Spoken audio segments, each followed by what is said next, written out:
Manomboka eto kosa indray dia iresaka ny tontolon'ny taranja baolina lavalava isika hoe ny amin'ny kianja makendro tapenaka tsika manomboka izany dia ny fiadiana ny Amboaran'ny Filoha dingan'ny manasa-dalana Tafita amin'ny famaranana ary ny FTM Manjakaray sy ny savoniry tropikal fanadihadiana ao raha tsika amin'ny teriva ity dia ny fionana teo amin'ny kosfa sy ny FTM Manjakaray lalao manasa-dalana afarany izay nivoahany zareo Manjakaray mba andresy tamin'isa 13 no 1-3.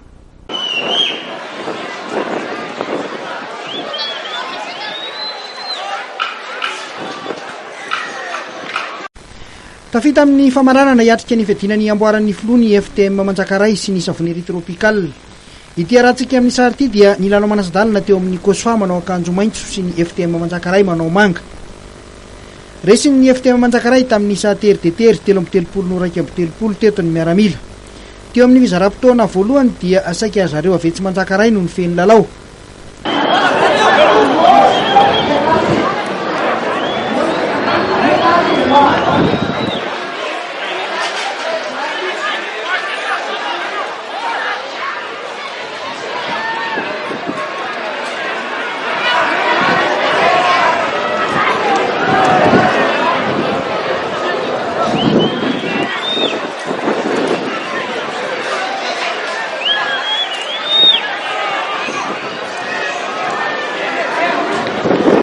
Tao anatin'ny 10 minitra ny fidirana voalohany dia efa nahatonga baolina nentin-tanana indromisesy ny FTM Manjakaray izay nitokony 4-10.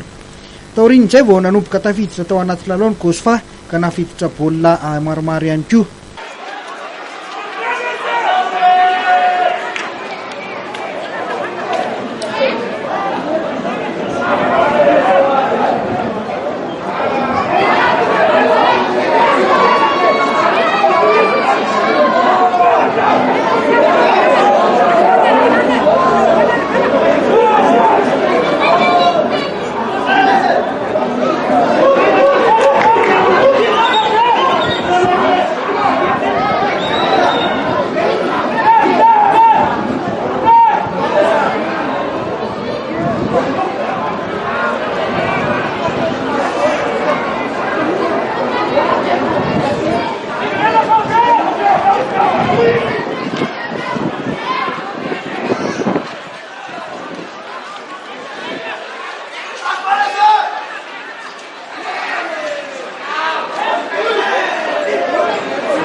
Teo amin'ny fidirana faharoa dia ny famaliana tanteraka ny fanafihana na ho an'ny an-daniny na ho an'ny ankilany.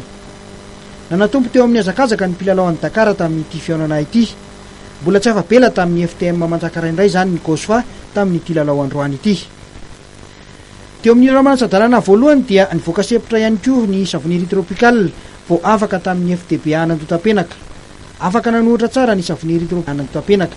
Tamin'isa 9-20 no 2-20 na Tafita ny STM ho any amin'ny lalao famaranana.